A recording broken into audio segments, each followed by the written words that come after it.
আজকে আপনাদের কাছে একটা নতুন রেসিপি নিয়ে এসেছি। এটা হচ্ছে সজনে ফুল, সবাই জানেন নিশ্চয়ই। এই সজনে ফুলের তরকারি আজকে আমি বানিয়ে দেখাবো আপনাদের। খুব তাড়াতাড়ি হয়ে যায়, বেশি সময় লাগে না এবং বেশি ঝামেলা ঝঞ্ঝটও নেই। তো দেখুন, সজনে ফুলটা আমি ধুয়ে খুব পরিষ্কার করে নিয়েছি। এটা একটু ভাপিয়ে নেব, জলে নুন হলুদ দিয়ে একটু ভাপিয়ে নেব। আর এই সজনে ফুলে লাগবে আমার বেগুন আর আলু। এরকম করে বেগুন আর আলুটাকে আমি কেটে নিয়েছি। তো চলুন আগে সজনে ফুলটাকে আমি গরম জলে একটু ভাপিয়ে নিই। তো দেখুন, এই গরম জলে আমি সজনে ফুলটা দিয়ে দিয়েছি।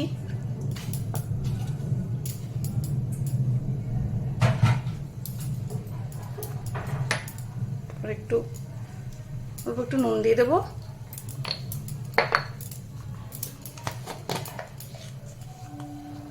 একটু হলুদ দিয়ে দেবো, যাতে এর কষা ভাবটা চলে যায়।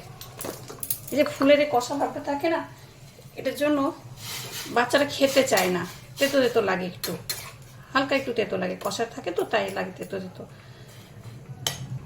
তো 1 মিনিট মতো ফুটিয়ে আমি এটা জলটা ঝরিয়ে দেবো।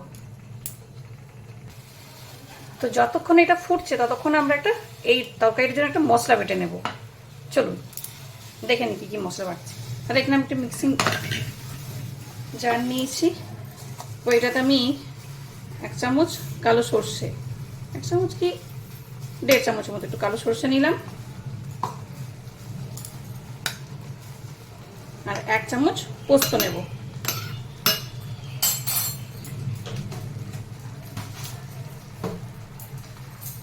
আর নেব 2টো কাঁচা লঙ্কা।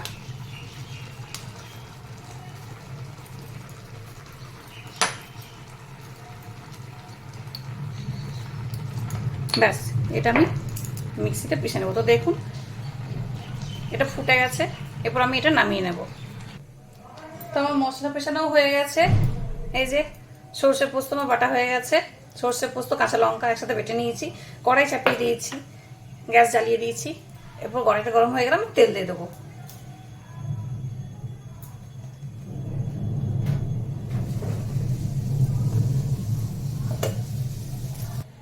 তো দেখুন তেল আমার গরম, তেলটা দিয়ে দিচ্ছি, তেলটা গরম করে নিচ্ছি।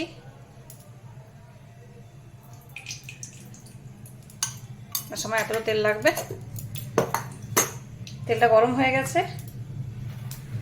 এরপর আমি বেগুন আর আলুটা যেটা কেটে রেখেছিলাম সেটা প্রথমে দিয়ে দেবো।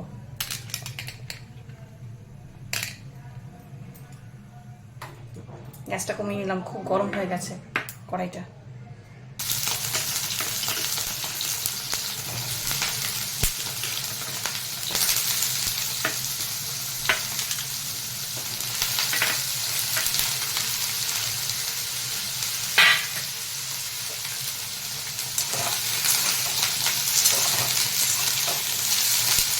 এটা একটু লাল লাল করে ভেজে নেব।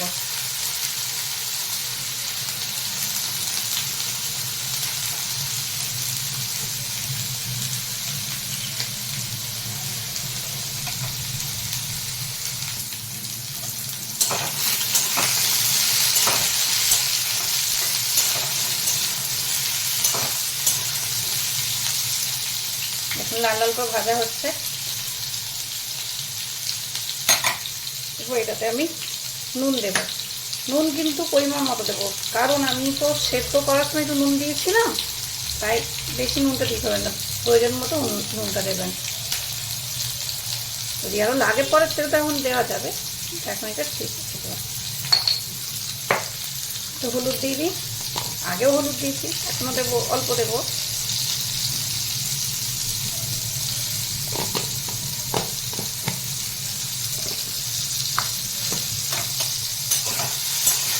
এটা যেমন খেতে সুস্বাদু এই সবজিটা, সজনে ফুলটা, তেমনি শরীরের পক্ষে ভীষণ উপকারী।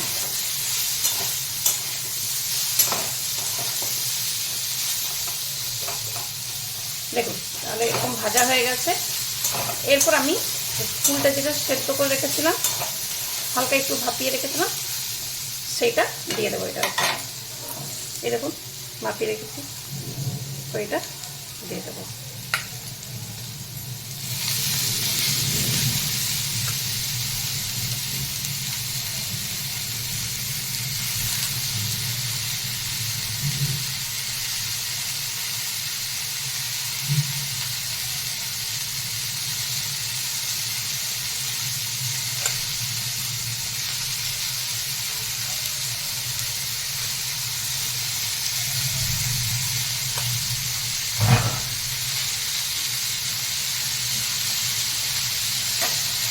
এবার এটা কিছুক্ষণ নেড়ে এই মশলাটা আমি দিয়ে দেবো এটার উপর।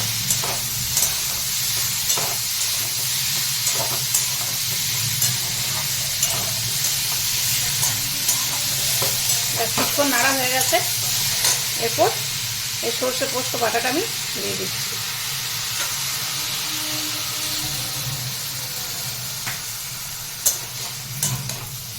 একটু জল লাগবে, জল দেবো আমি।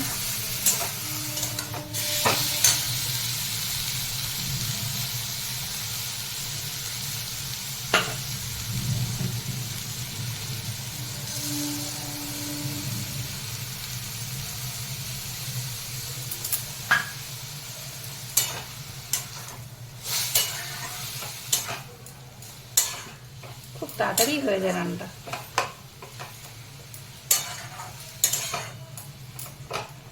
এরকম। এরপর এটা আমি গ্যাসটা সিম আঁচে করে কিছুক্ষণ ঢাকা দিয়ে রেখে দেবো।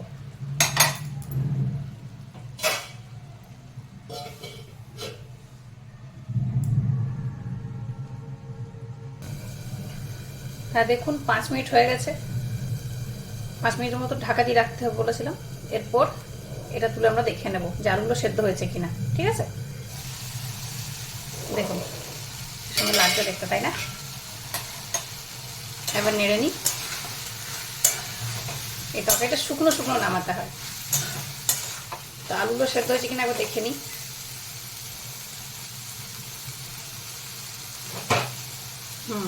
এই যে দেখুন আলুগুলো ফেটে গেছে, খুন্তির চাপে আমরা সেদ্ধ হয়ে গেছে।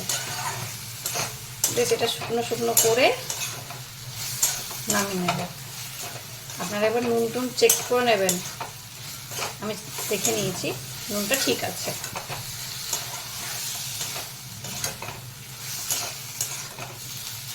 শুকনো শুকনো হয়ে গেলে এটার উপর আমি কাঁচা তেল ছড়িয়ে আর নামিয়ে নেব। শুকনো ভাতে খেয়ে দেখবেন অসাধারণ লাগে খেতে।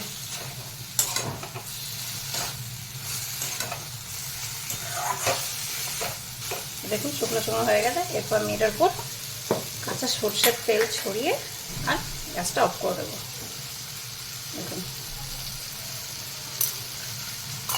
একটু কাঁচা সর্ষের তেল দিয়ে দিলাম, তারপর গ্যাসটা অফ করে দেবো।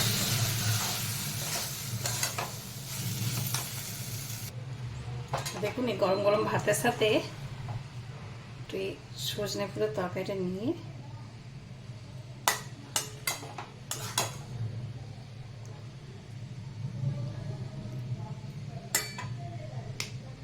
ধোঁয়া ওঠা, ভীষণ গরম।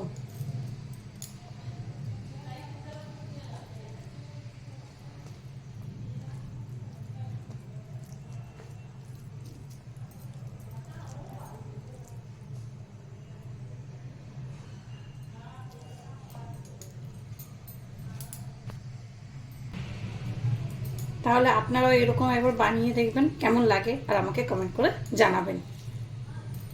টাটা।